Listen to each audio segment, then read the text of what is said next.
Aries, tingnan natin kung ano yung mensahe para sa'yo. Keep in mind na ito ay general reading lamang, kaya hindi po lahat makaka-relate, kaya pakilawakan ng isipan. At kung nalalabuan po kayo dito sa ating video, taasan nyo lang yung brightness ng phone po ninyo para makita nyo yung nilalaman ng video natin. Kung hindi pa po kayo nakasubscribe dito sa ating channel, please subscribe and hit the bell button para lagi po kayong updated every time na meron tayong uploads. Panoorin mo din yung other signs mo, Sun, Moon, Rising, and Venus. Diba? Huwag ka lang mag-focus sa Sun sign. Panoorin mo din yung iba mong mga signs. Lalo na kung feeling mo di ka naman nakaka-resonate kapag nanonood ka sa Sun sign mo. Kung gusto niyo naman po mag-avail ng ating private readings from the world, avail. May bayad po ha. Yung ating private readings, yung ating rituals, at saka yung ating TRCA necklace at yung ating TRS bracelet. Kaya magmensahe na lang po kayo kung interesado kayong mag-read or mag-avail ng ating mga services. Sabihin nyo lang po kung para saan ba kayo nag-i-inquire. Kunwari, how much po ang private readings? How much po ang ritual? How much po ang lucky charms? So, yun. So, para yun na lang yung isend ko sa inyo. Lalo na iba sa inyo, wala naman kayong tiyagang magbasa. Kaya direct nyo. We have, ay nasa description box yung link. Tsaka nandiyan na din yung aking WhatsApp number. Mag-message lang po kayo, okay? So we have the warrior. Where in your life are you being called to be courageous? Yan, saan sa life mo ngayon na kailangan mo daw maging matapang? Diba? Ano ba yung mga kinakaharap mo ngayon na kailangan mo talagang lakasan yung loob mo? What inner strength do you need to harness? Ayan, ano bang lakas, 'di ba? Yung kailangan mo para makuha mo 'to. Katatagan ba ng isip, 'di ba? Ano lang ba, physical ba? Mental, emotional, or pare-parehas, dapat aligned 'yan, 'di ba? Para makuha mo 'to. Para magawa mo na maging matatag. May mga tao ka rin ba dito na may mga inspiration ka rin ba rito? Yan, tignan natin. Ano pa yung mensahe para sa'yo? So, Aries, mukhang marami ka bang kalaban ngayon? Marami bang lumalaban sa'yo? Maraming sumasagot sa'yo ngayon, ganyan. Marami ka nakakaaway. Maraming tao na hindi makaya yung energy mo. Tingnan natin ha, ano pa yung mensahe for you? The sweet waters, sensuality, romance, enjoyment, fertility, and we have balance. Deep sea diving, way of the mystic, learn through experiencing depths. Lady of the lake, new beginnings, something is about to happen. Tingnan natin ha kung ano yung mensahe para sa'yo. So, mayroon ba dito? Pinaglalaban nyo is about relationship. Madaming tumututol sa relationship na mayroon ka ngayon. Whether opposite sex or same sex yan. Madaming tutol. Napapansin mo na yung mga tao, pag about relationship yung usapan, tinututulan ka. Hindi nila tanggap. Tingnan natin tong the sweet waters. Ace of Cups. May good news dito na paparating. Could be, pwede po na ito ay pregnancy. Yan. We have the Hanged Man. Meron naman dito pala, mararamdaman mo yung support. Hindi ko alam kung may uumpisahan ka dito na na negosyo. Ayan kasi may start talaga na pinapakita sa'yo dito. So, mararamdaman mo yung support ng family mo or could be yung support ng person mo. Or kung sino man nakapaligid sa'yo, basta mararamdaman mo yung support nila. Nandun yung makaka-receive ka ng words of encouragement. And yung iba naman sa inyo, sisimulan nyo to kasi gusto nyo talaga at alam mo sa sarili mo na mag-e-enjoy ka. Tingnan natin. Ano pa yung mensahe para sa ingat lang kayo ha kasi baka mamaya dito mahilig kayong uminom ng mga matatamis na mga inumin. Ingat-ingat ha, kasi baka naman mapunta yan sa diabetes. Kaya mag-ingat kayo, Aries. Ano tong deep sea diving? Okay, we have Three of Pentacles. So, may pag-aaral na pinapakita kasi dito. May mga trainings yata kayong naaatenan. Oo. Tapos, meron din na may naririnig na kayo, sabi natin, bad reviews towards sa isang trabaho na to or towards dito sa isang sitwasyon na to. Di kayo naniniwala. Ayan. Or sabi natin, may naririnig ka na yung kaibigan mo, sinisiraan ka. Di ka naniniwala kasi best friend mo yon. Or sobrang bait nun pagkaharap mo. Pero ikaw makaka-experience, pwedeng marinig mo talaga na sinisiraan ka mismo ng tao na to dun sa mga tao nakapaligid sa'yo or sa trabaho. Pwedeng katrabaho mo pala to. Ayan. May experience mo talaga na ay totoo pala talaga yung sinasabi nila. Hindi to hindi to sinasadya na marinig mo. Ipaparinig po talaga sa'yo ni universe. Okay? Or kung sino man yung pinaniniwalaan mo, doesn't matter. Tingnan natin. Ayan, tuloy. Matututo ka rin naman dito sa mga tao na to kung paano makipaglaro. Okay? Kasi nilalaro ka nila eh. Di, makipaglaro ka, di ba? Lalo na kung kayo ay ito sa trabaho to. Kung ayaw nyo pa namang umalis dito sa work o wala pa kayong ibang mahahanap. The Lady of the Lake. Tingnan natin. Something is about to happen. New beginnings. We have King of Cups. May kakasal? Pwede, no? Okay. We have Sabagay, we have Lady of the Lake. Ibig sabihin, di ba? Lake is about, sabihin natin, water, di ba? Bodies of water. So, about emotions ito. Pwedeng may matuklasan kayo. New chapter ito ng relationship. Or pwede rin, hindi mo to asawa. Someone from your family or relatives, in-laws, malalaman mo na may third party. So, parang tuloy nasa iyo yung bigat. Ayun, no? Kaya may warrior tayo dito. Kung sasabihin mo ba, or there's someone dito na nagkakagusto sa'yo. Pero may third party, or pero magiging third party ka. Aries, tipong ganyan. Basta pwedeng may magko-confess sa'yo dito na gusto ka niya. Pero alam mo yung tao na yun, may asawa. At pwede po na ito ay kamag-anak mo. Because, kunwari, ano ba tawag doon? Basta in-law mo. Sabihin na lang natin, in-laws mo. Ayan, sa in-laws mo to. Pwede rin, pinsan ng pinsan mo. Ganyan. Basta, pwedeng distant relative. Pero alam mo na may karelasyon or may asawa na. Yan. So, kailangan mo maging matapang para hindi ka madala sa tukso. Yung ganon. Basta, or maging matapang ka para hindi akalain ng tao na to na may gusto ka rin sa kanya. Kaya, kailangan mong maging matapang dito. Either susupalpalin mo yung tao na to, okay? Through words. 'Di ba? Or isusumbong mo ba siya? Yung tipong ganun. Or paano mo ba ikakat yung tao na to sa life mo? Tingnan natin. Ano pa yung mensahe para sa'yo? So, yan yung mga energy na pinapakita, Aries. Emotions mo, kamusta ngayon? We have 7 of Cups. So, yan.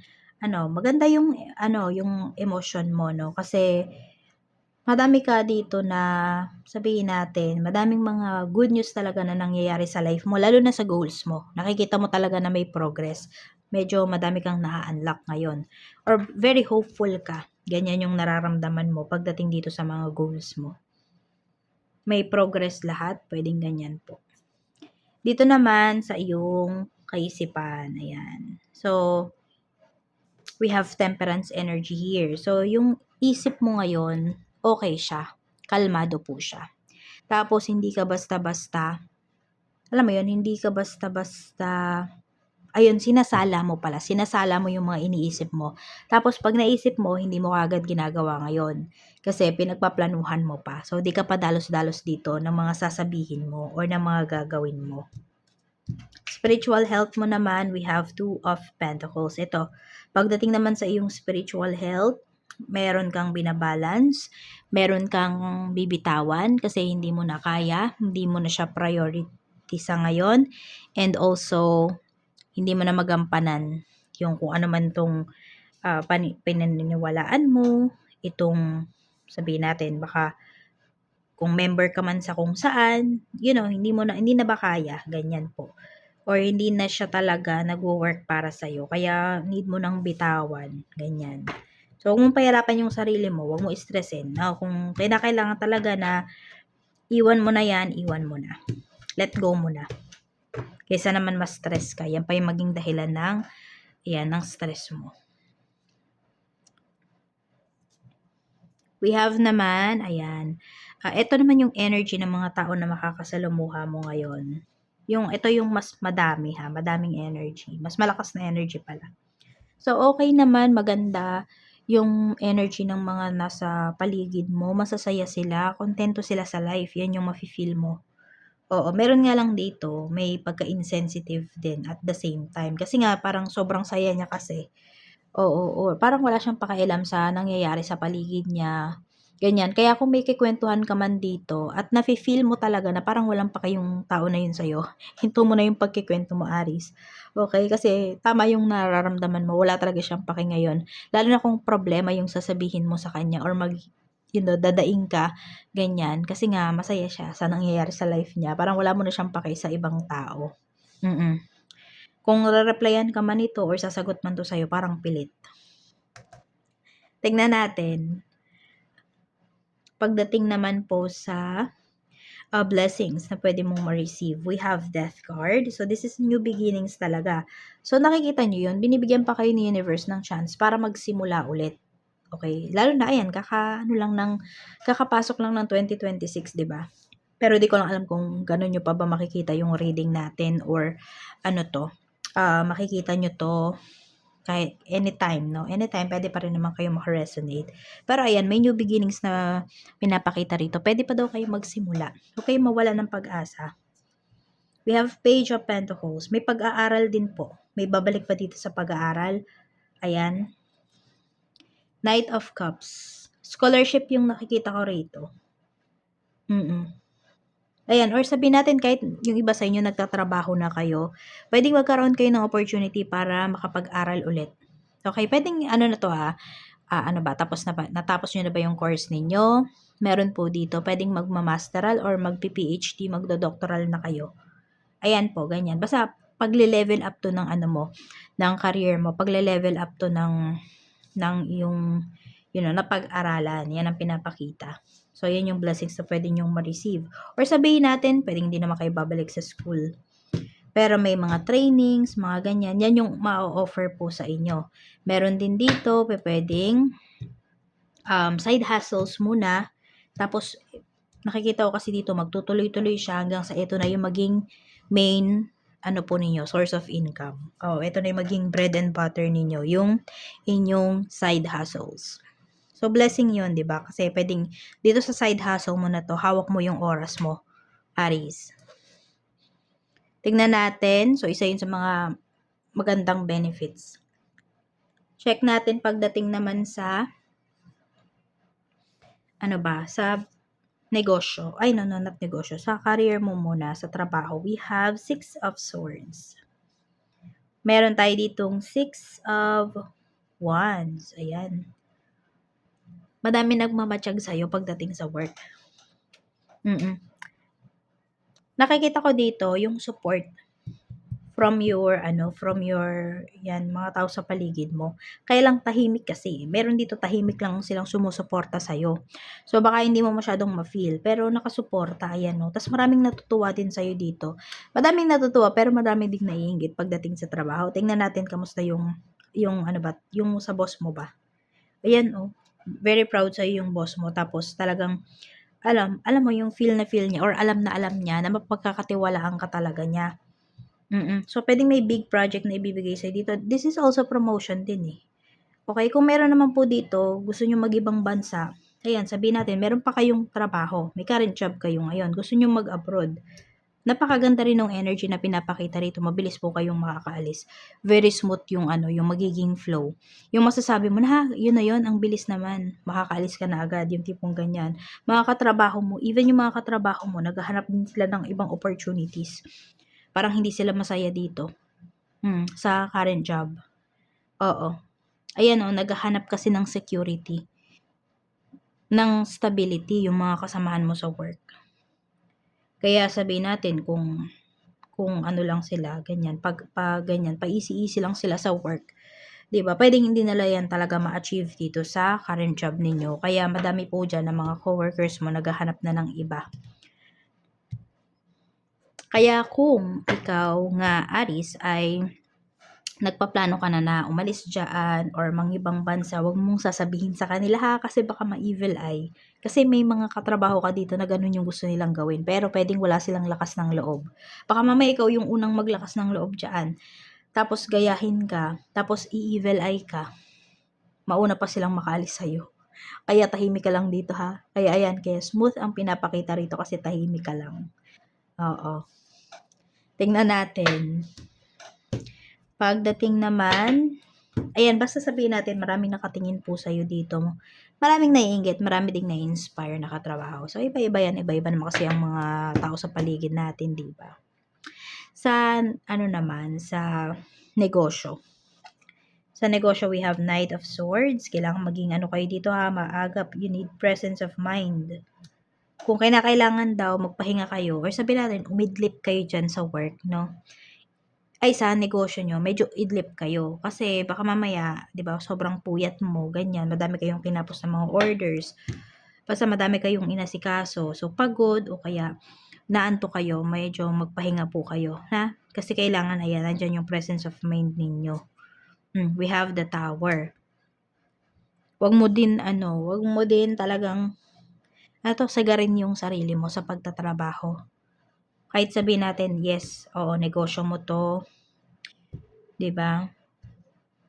Baka diyan lang naman mapunta yung ano mo, yung kinita mo. Ayan mag-ingat talaga kayo ha. Kung kailangan nyo po ng pahinga, yun yung pinapakita dito sa negosyo nyo. Kung kailangan nyo ng pahinga, magpahinga po kayo. Tingnan natin. Client mo naman, kamusta? 9 of Wands. We have the Hermit. Ako, magpasiguro kayo dito ha. Magpakasiguro kayo kasi may client kayo dito na parang mahihirapan na kayong i-reach. Oo. Iniiwasan kayo tahimik. We have Wheel of Fortune, tapos nasa kanya pa yung tubo mo. Nasa kanya na yung tubo mo, nasa kanya pa yung puhunan mo. Kaya mag-ingat kayo rito ha. O pwede rin, baka mamaya mamali kayo ng sukli. Sobra-sobra yung ano nyo, sukli ninyo. Kaya presence of mind po ha. Staff, ayan, we have Ace of Pentacles. So, kung kaya nyo naman na po kumuha ng staff, kuha kayo para meron kayong kapalitan dito. Oo. Masasabi mo ngayon, gastos lang po yun, hindi ko po kaya. Siguro kuha ka on call. Kaya nyo ba? So, kung kaya nyo talaga, ayan, madami talaga kayo ditong mga clients, madami kayong ginagawa sa negosyo. Kuha po kayo. Di naman siya daw kawalan. Huwag mo isipin na magbabayad pa ako di ako na lang. Sabi ko nga sa inyo dito, pwedeng health nyo yung maging kapalit niyan, 'di ba? So kung yan, may nafe-feel ka na, kuha ka ng tao. Kung meron ka namang tao, train mo well. Oo, pero wag mo sasabihin syempre yung secret ng negosyo mo. Pero i-train mo to ng maayos para makatulong mo talaga siya dito sa iyong negosyo. Yan, no? Tuloy, alam mo maganda yung yung energy dito sa mo. I mean, maganda yung overall energy ng business mo, Aris. Pero may bigat kasi na pinapakita rito. Oo. More on sa health mo yung Kaya alagaan mo yung health mo. Excuse me. Alagaan mo talaga yung health mo, ha? So, tingnan naman natin sa kaperahan. Medyo sumasakit yung ulo nyo. Marami ba kayong bayarin? Or more on bayarin sa bahay yung pinapakita rito.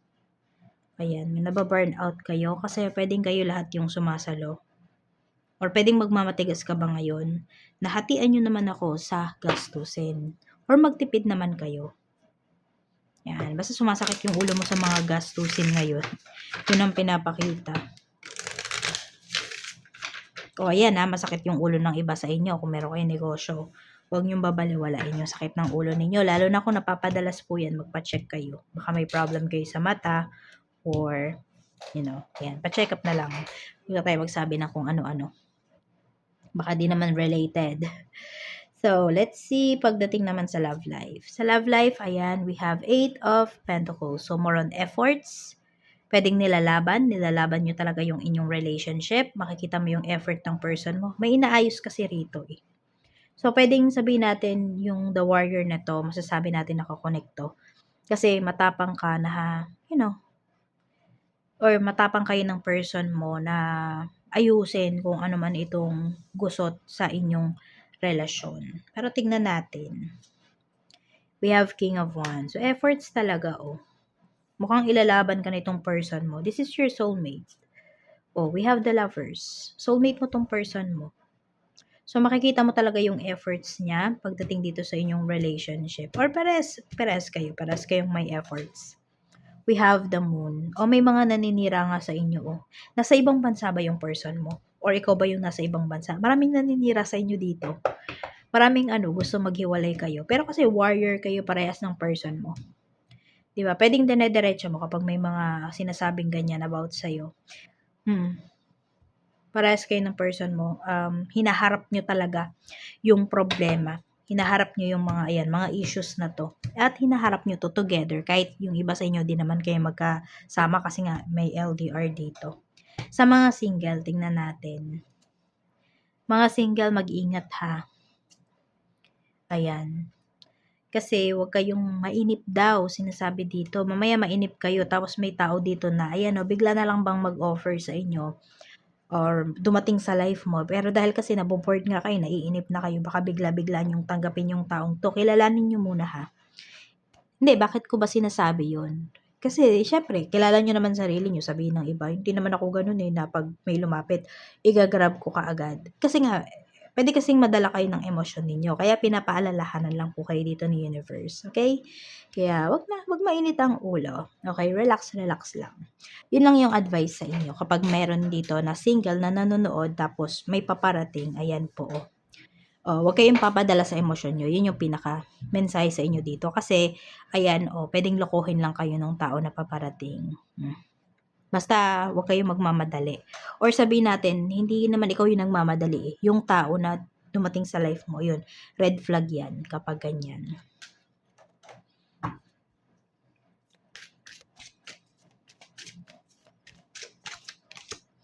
Dreams come true. Sabi dito, love is wonderful and you walk hand in hand with the person you've dreamed of for a long time.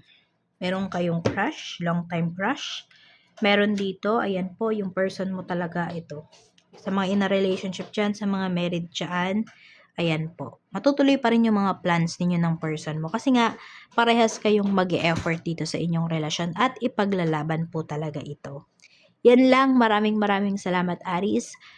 Mag-iingat ka and see you again on my next video.